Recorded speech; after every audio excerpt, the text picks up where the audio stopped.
Gurave Gaurachandraya Radhikai Stadalaye Krishnaya Krishna Bhaktaya Tadbhaktaya Namo Namaha. Srimad Bhagavatam, Canto 10, Chapter 41. Sri Shuka said, Thus even in the water, while he prayed, the Almighty his wondrous form displayed. But suddenly Krishna that sight subsumes, e'en as an actor a new role assumes. When Akrura perceived no more that view, he rose up from the waters and withdrew. He sped his rites, and then his steps he bent, back to the car, filled with astonishment. Lord Rishikesh asked him, and he had seen, or on the earth, the sky, or in the stream, since by your expression of wild surprise you have beheld a wonder, we surmise.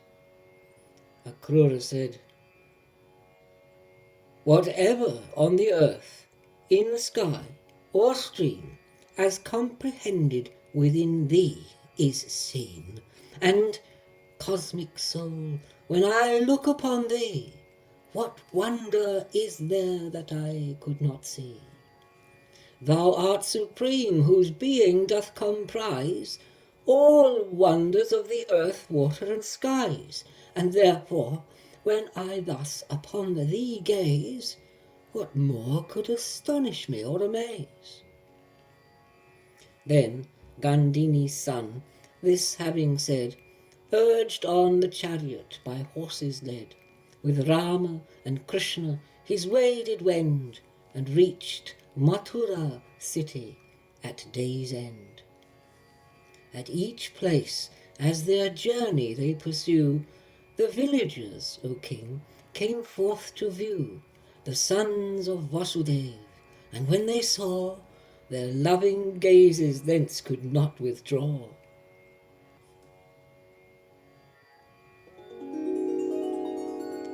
The herdsmen of Braja, by Nanda led, who on their wains had journeyed on ahead, arrived at a suburban garden fair, and dismounting their wains they waited there.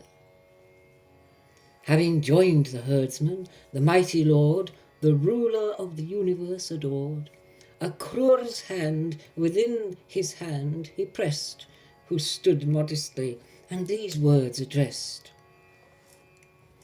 Do thou the car into the city lead, and then to thine own domicile proceed. We shall at this place the car alight, and later of the city have a sight. Akrura said, Nay, honoured lords, let it not thus be so. Sans thee, I would not to Mathura go. It is not right, O Lord, to forsake me, since thou art lover of the devotee. O inscrutable one, let us away, and bless my home with its master today. Come, with thy elder brother, let us wend, with all the cowherd boys, O thou best friend. Sanctify with the dust from off thy feet my lowly home, and the blessing complete. When thus my home and mind are purified, the gods and manes will be satisfied.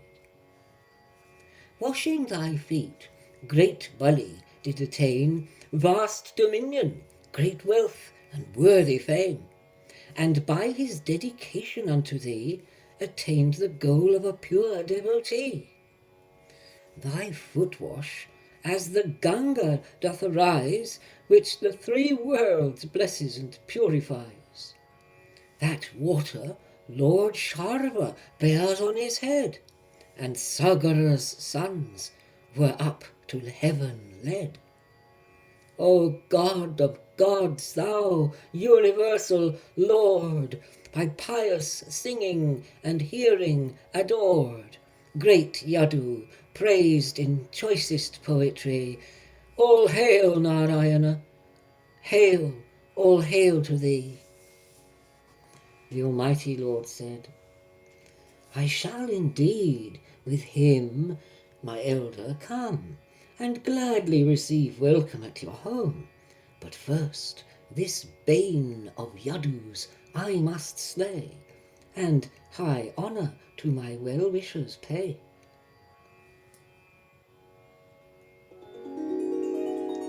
Sri Shuka said, the great Lord, having himself thus expressed, Akrura, downcast, homeward his way pressed. To Kamsa his success he did relate, then entered his own home disconsolate. Thereafter, when the day drew to a close, a wish to enter the city arose. Almighty Krishna, Sankarshan beside, with all the cowherds to Mathura hied. Thereon he did the great city behold, with crystal towers and big gates of gold. As through the outer high rampart they pass, with magazines for storage made of brass, and deep moats circumfluent for defence, and many a grove and delightful pleasance. With glistening crossways, stately piles and domes, guild houses, assembly halls, private homes, balconies with carved architrave inlaid, which the sheen of rare gems and gold displayed. The elegant structures with diamonds bright are set with crystal quartz and lazulite, with portico and shady colonnade, and floors with gem-studded mosaic inlaid. The peacocks and the doves upon the coats pour forth many melodies from their throats. The royal road, market streets, and the byways are well swept and cleansed with watery sprays. The vestibules and open courtyards round were strewn with rice and grain upon the ground. Large pots of yoghurt and the sandal scent, rows of bright lamps which their radiance lent. The entrances of each house was well swept, where plantain and betel nut trees were kept, with pendant wreaths. Each door was garlanded with flags and awnings fluttering overhead. As Vasudeva's sons were entering, surrounded by their friends, O godlike king, the city women hastened forth to see, and eager mount their rooftop balcony. Some put their clothes on inside out, and some, forgetful, had but the wrong garment on. The pairs of ornaments were lost or mixed, with but one earring and one anklet fixed. Another damsel, in her haste to fly, with collyrium anointed one eye. This one forsook her meal and made her way. Another, quite impatient of delay, was rubbed with oil, but roused and distracted, abandoned her bath, while away she sped. Another, while she slept in soft repose, was wakened by the clamour and arose, and fond mothers put suckling babes aside, and stirred with excitement, away they hied. His noble bearing and his deportment were like the regal tusker elephant.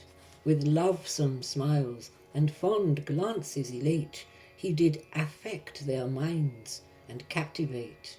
Thus the lotus-eyed Lord of Goddess Shri afforded to their eyes festivity. Since many times and oft of him they heard, their minds were melted and their hearts were stirred. The nectar of his smiles and looks received, and honoured thus the highest joy conceived. Through portals of their eyes they drew him in, which caused the hairs to rise upon their skin. His joyful inner embrace having gained, O foe subduer, they were no more pained. These lovesome damsels clomb the rooftops there, with blooming faces as the lotus fair, and threw flowers upon the brothers twain, Bala and Keshava, who forward came. The regenerate ones along the way with articles of worship honour pay. Yogurt, barley, and water they present, and flower wreaths and perfumes of rare scent. The city women in wonder exclaimed, "Oh, what austerities have been maintained by cowherd dames in strict observance pure, whereby their constant vision they procure, the constant vision they procure for these two brothers, noble and refined, occasion festive joy to all mankind." Thereon a certain washerman passed by, with coloured garments, and approaching nigh, Gada's elder desired him and bade he give the finest garments that he had.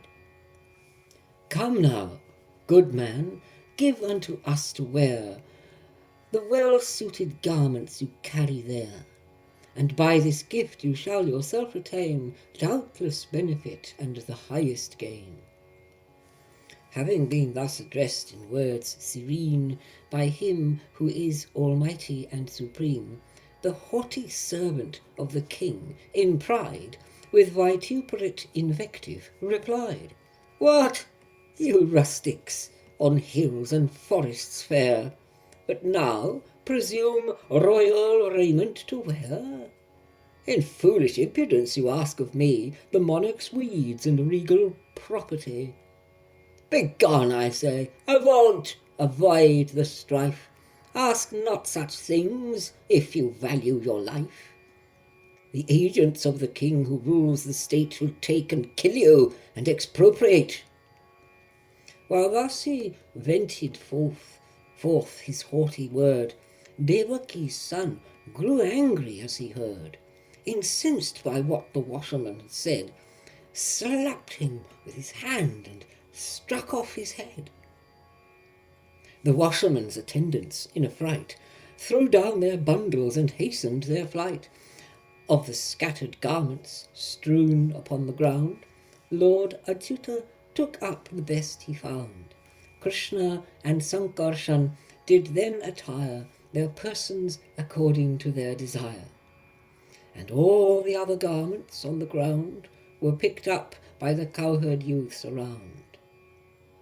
Then a pious tailor with loving care drew forward to adorn the princely pair, and thus they were with varied garment dight, of fine silk and ornaments shining bright. Rama and Krishna thus appeared to view, in fine raiment contrasting with their hue, like elephants adorned for festival, one shining fair, one dark and beautiful.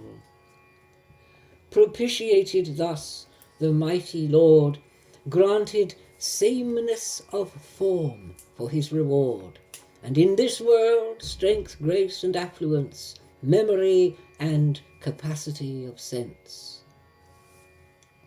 The noble youths proceeded on and came to the wreath weaver, Sudama by name, who rising up toward the brothers sped, and bowing placed upon the ground his head. He greeted them and brought a worthy seat, water to rinse their hands and wash their feet, and worshipped with their friends the noble pair, with wreaths, betel wraps, and unguents rare. Sudama said, "My birth is sanctified, my ancestral manes are purified. The gods and sages must be pleased with me, since both of you afford high sanctity. Ye both are masters of the world indeed, the cause ultimate whence all things proceed, who by thy emanated parts appear, incarnate for the world's weal and welfare. There is no respect of persons in thee, the well-wisher who views all equally. In all thou dwellest indiscriminate, but with thy worshipper reciprocate. Therefore, as servant I before ye stand. What would ye have me? Issue thy command. He is most fortunate in high degree, and blessed who has been commanded by thee. Thus he, and understanding their intent, Sudama with affection did present fresh garlands of flowers of fragrance rare, and with honour adorned the princely pair. Thus Krishna and Rama with their friends dear, engarlanded, beautiful did appear. These granters of boons on him bowing low, the choicest benedictions did bestow. The first boon for which Sudama implored was unwavering love for him, the Lord, the self of all. And then he also chose amicable fraternity with those devoted souls, and in the general to entertain deep compassion for all.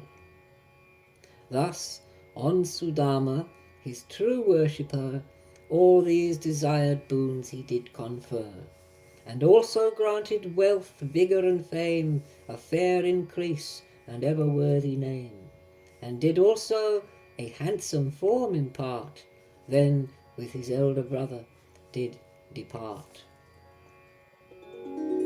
Thus ends chapter 41 in Book 10 of the great and glorious Bhagavat Purana, the text beloved of swan-like saints, sung by the son of Vyasa. Hare Krishna. Om Tat Sat.